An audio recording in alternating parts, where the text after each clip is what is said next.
Assalamualaikum warahmatullahi wabarakatuh. Saya Muhammad Qoyim dari Fakultas Pertanian Prodi Agribisnis.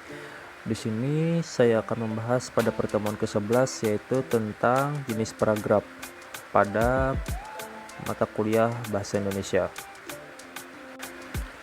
Untuk yang pertama yaitu berdasarkan pola penalaran. Nah, dalam setiap paragraf harus dipastikan ada gagasan pokok atau gagasan utamanya, sedangkan gagasan lain yang ada di dalam paragraf itu merupakan penjelas. Dalam menemukan gagasan itu, kita harus memperhatikan pola penalaran. Berdasarkan pola penalaran itu, pengelompokan paragraf didasarkan pada penempatan gagasan utama. Berdasarkan letak gagasan utama itu, paragraf dapat dibedakan atas paragraf deduktif, induktif, deduktif sampai induktif, ineratif, dan menyebar. Nah, yang kedua yaitu paragraf deduktif. Paragraf deduktif adalah paragraf yang ide pokok atau gagasan utamanya terletak di awal paragraf dan diikuti oleh kalimat-kalimat penjelas untuk mendukung gagasan utama. Nah, untuk pengembang yang berfungsi memperjelas informasi yang ada di dalam topiknya. Paragraf deduktif memiliki topik terdapat pada awal paragraf. Kalimat tersebut adalah misalnya tenaga kerja yang diperlukan dalam persaingan bebas. Tenaga kerja adalah tenaga kerja yang mempunyai etos kerja tinggi, yaitu tenaga yang pandai, terampil, dan berkepribadian. Kalimat topik itu kemudian dikembangkan dengan kalimat-kalimat penjelas.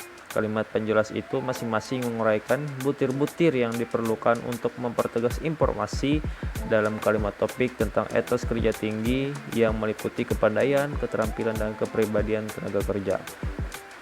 Nah, untuk yang kedua yaitu paragraf induktif.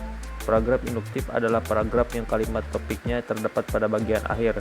Secara garis besar, paragraf induktif mempunyai ciri-ciri untuk yang pertama diawali dengan penyebutan peristiwa-peristiwa khusus yang berfungsi sebagai penjelas dan merupakan pendukung gagasan utama.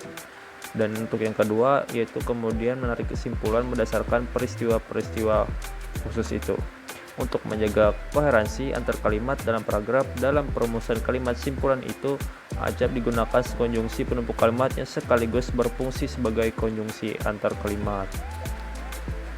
Untuk yang ketiga yaitu paragraf deduktif sampai induktif atau campuran. Paragraf deduktif sampai induktif adalah paragraf yang kalimat topiknya terdapat pada bagian awal dan akhir paragraf.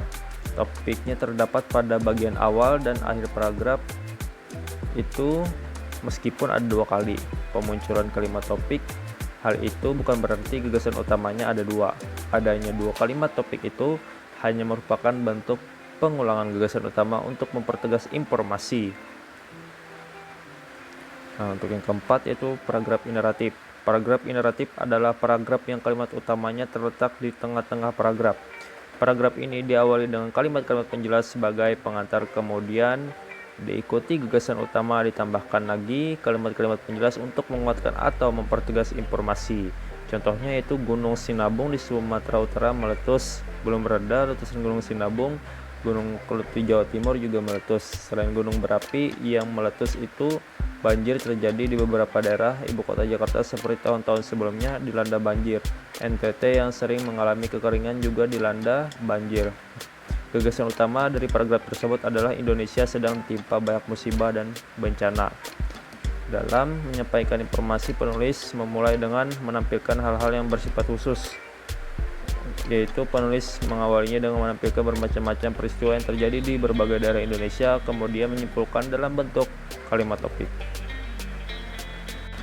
Nah, itu saja pada pertemuan ke-10 ini untuk presentasinya. Jika ada kata atau salah yang tidak enak didengar, mohon dimaafkan.